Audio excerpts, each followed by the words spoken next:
ধর্ষণকারীর বিচার চাই। তুমি কে আমি কে?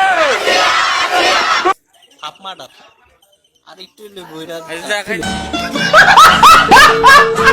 সেদিন কি হয়েছিল আসিয়ার সাথে বোনের বাড়িতে, বোনের মুখেই শুনুন। দিয়ে ঘুমাইছি, ওই সিয়ারের একটু আগে ও ফ্লোরের পরে পড়েছিল, তারপরে ওরে উঠেছি। আমি একটা জিনিসই বুঝি না, মানুষের মন মানসিকতা এত নিম্নমানের হয় কিভাবে? ও একটু কথা করছিল আপা আমার অনেক কষ্ট হচ্ছে আর অনেক উঠতেছে। আমি ভাবছি তো ফ্লোরের পরে অনেকক্ষণ পড়েছিল, ও তো খেয়াল করিনি। তা আমাদের চ্যানেলে নতুন হলে অবশ্যই চ্যানেলটি এখনই সাবস্ক্রাইব করে রাখুন। তারপরে সকালে সময় ওর কইছে যে আমার সাথে আমার তাও এরম করছে। আমার হাজবেন্ডও ছিল, মানে ও করছে যে আমার ভাইও ছিল, ভাই দেখছে, মাও দেখছে। মানুষ কতটা খারাপ হলে এমন কাজ করতে পারে একটি মেয়ের সাথে? তারপরে আমি করছি আমার হাজবেন্ডের ডাক দিয়ে কইছি যে আমি কি মাগের কাছে সব কব, এর আগেও আব্বু এরম করছে আমার সাথে। বলছে কি আমারে ধরে অনেক মারছে, আর মারে ওই ঘরের ভিতরে আটকাই থুইছিল। এই ঘটনাটি আমাদের জন্য খুবই লজ্জাজনক। দিনের বেলা সকালে হয়ে গেছে, তখন তো অনেক লোকজন আসে, একজনের বাড়ি আসে। তারপরে সকালে সাথে সাথে ঘর খুলে দিচ্ছে। আসিয়া তার বোনের বাড়িতে বেড়াতে গিয়েও তার দুলাভাই এবং তার বাপের হাত থেকে ছাড় পেল না। এরা যে কতটা খারাপ আপনার আমার ধারণার বাইরে। টের পাবেন না,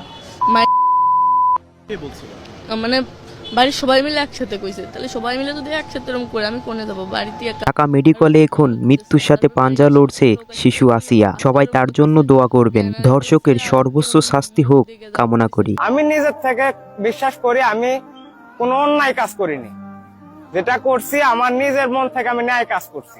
স্যালুট জানাই আপনাকে। করছি আমি আইন প্রশাসন কিছু করতে পারে না, তাহলে তোমাকে যে প্রশাসন ধরছে, হ্যাঁ করছে, এটা করতে পারতেছে, কিন্তু যখন ও কোনো একটা নারীকে ধরেন রেপ করে বা জোর জবরদস্তি করে, ওই নারীর বাবা মা তো বলতে পারে না, যদি বলে দেয় হচ্ছে তো তার আর বিয়ে হয় না। একদম রাইট কথা বলেছে। এর জন্য আমাদের সমাজের লোকেরাই কিন্তু দায়ী। কেমনে যাবো, আমার হচ্ছে যে বোন টোন এইসব আশেপাশেকার লোক, তাদের ভবিষ্যৎ আমি কেন নষ্ট করবো? তাদের ভবিষ্যতের কথা চিন্তা করেই কিন্তু তার পরিবার চুপ থাকে। একটা মানুষের ভবিষ্যতের জন্য যদি আরো 100 জনের ভবিষ্যৎ বাঁচে, এর জন্য আমি ভবিষ্যৎ নষ্ট করতে রাজি আছি। আবারও অন্তরের অন্তরস্থল থেকে ভাইকে স্যালুট জানান। আপনার মতো সন্তান যেন বাংলার প্রতিটা ঘরে ঘরে জন্ম নেয়। মা বোনদের পক্ষ হয়ে আমি রবিউল ইসলাম নয়ন বলতেছি, রেসপেক্ট ব্রো। দিনের ভিতরে বিচার কার্যক্রম শেষ করতে হবে, 7 দিনের ভিতরে তদন্ত কমপ্লিট করতে হবে, এবং বাংলাদেশে যেন ধর্ষণের কোনো আসামিকে, ধর্ষণ মামলার কোনো আসামিকে কখনোই জামিন না দেওয়া হয়। বিচার কার্যক্রম শেষ করার পরেও যেন তার জামিন না হয়, সেটা নিশ্চিত হলে বাংলাদেশে ধর্ষণ কমে যাবে, বাংলাদেশে ধর্ষণ হবে না বলেই আমরা। সবকিছু জানার পরেও কি জন্য 21 দিন লাগবে? এই বিচার তো একদিনে সম্পূর্ণ করা যায়। বিভস্ত্র স্বাধীনতা, উলঙ্গ প্রশাসন আমাদের। ব্র্যান্ডের জামা পরে আসছি, এই ব্র্যান্ডের জামা আমার ইজ্জত বাঁচাতে পারবে আপনার মনে হয়? এটা ছিঁড়েই তো আমার ইজ্জত নষ্ট করবে, বুঝেন নাই? ড্রেস এনে কোনো ফ্যাক্টরি না। তাহলে তোমাদের কোনো ড্রেসের দরকারই নাই, তোমরা খোলামেলা ভাবে চললেই তো পারো।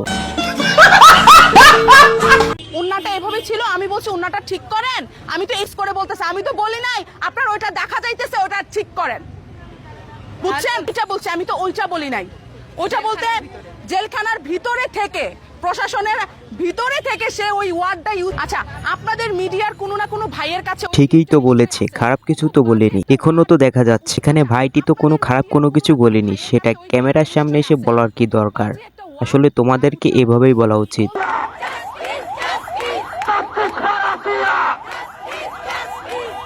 আসিয়ার ধর্ষকদের যেন সর্বোচ্চ শাস্তি হয়, এটাই কামনা করি।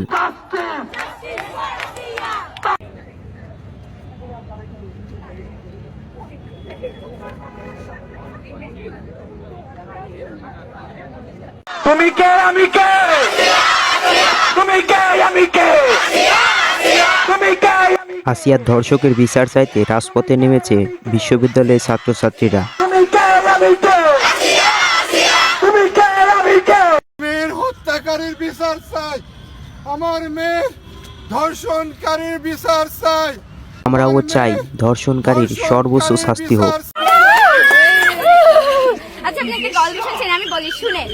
এই ভিডিওটি যদি ভালো লেগে থাকে তাহলে অবশ্যই চ্যানেলটি সাবস্ক্রাইব করবেন, আর ভিডিওটি শেয়ার করে দিবেন এবং অন্যকে দেখার সুযোগ করে দিবেন। লাইক কমেন্ট করতে ভুলবেন না।